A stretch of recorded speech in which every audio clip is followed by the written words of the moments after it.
వరంగల్ జిల్లా మామ్నూర్ ఎయిర్పోర్టుకి కేంద్రం green signal ఇవ్వడంతో క్రెడిట్ మాదంటే మాది అంటూ బీజేపీ కాంగ్రెస్ నేతలు ఘర్షణకు దిగారు.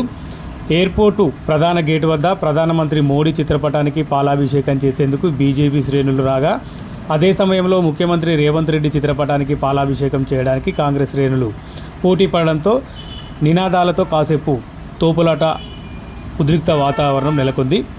విషయం తెలుసుకున్న మామ్నూర్ పోలీసులు ఎయిర్పోర్ట్ వద్దకు చేరుకొని ఇరు పార్టీల నాయకులకు నచ్చజెప్పే ప్రయత్నం చేశారు.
వరంగల్ జిల్లా ప్రజల కళ, అదేవిధంగా ఉత్తర తెలంగాణ జిల్లాలోని కళగా ఉన్న ఈ మామ్నూర్ ఎయిర్పోర్ట్ని ఈరోజు ఎన్డీఏ ప్రభుత్వంలో నరేంద్ర మోడీ గారి నాయకత్వంలో ఇమ్మీడియట్గా వర్క్స్ స్టార్ట్ చేయాలని నిన్న జీవో రావడం జరిగింది.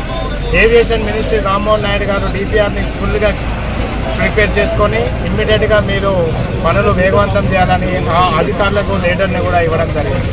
ఈరోజు వరంగల్ జిల్లాలో మామ్నూర్ ఎయిర్పోర్ట్ ఒక ఇన్ఫ్రాస్ట్రక్చరే కాకుండా ఈ ఎయిర్పోర్ట్ ద్వారా ఇక్కడ స్థానికంగా ఉన్న యువతకి నైపుణ్యాభివృద్ధి జరిగి ఇక్కడ ఉపాధి అవకాశాలు కలిగే అవకాశం ఉంటుంది. అదేవిధంగా టూరిజం పెరుగుతుంది. ఎప్పటి నుంచో ఇక్కడ మన ఏషియాలో ద బిగ్గెస్ట్ మార్కెట్ పత్తి కానీ, మిర్చి కానీ, పసుపు కానీ ఇక్కడ మనకు క్రెడిబిలిటీ ఉంది ఓరుగల్లుకి.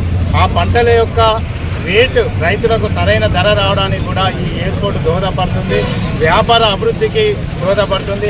ఎప్పటి నుంచో మన వస్త్ర వ్యాపారులు ఈ బట్టల బజార్లో మనకు అనేక మంది ఇక్కడ నుంచి ముంబైకి, ఢిల్లీకి, పూణేకి, బెంగళూరుకి ట్రావెల్ చేస్తుంటారు. వాళ్ళందరూ కూడా అక్కడ నుంచి ఇండస్ట్రియల్ ఎస్టేట్స్ ఇక్కడికి రావడానికి, ఇక్కడ ఉన్న వనరులను చూసుకోవడానికి ఎయిర్పోర్ట్ వ్యాపార అభివృద్ధికి కీలకంగా మారుతుంది.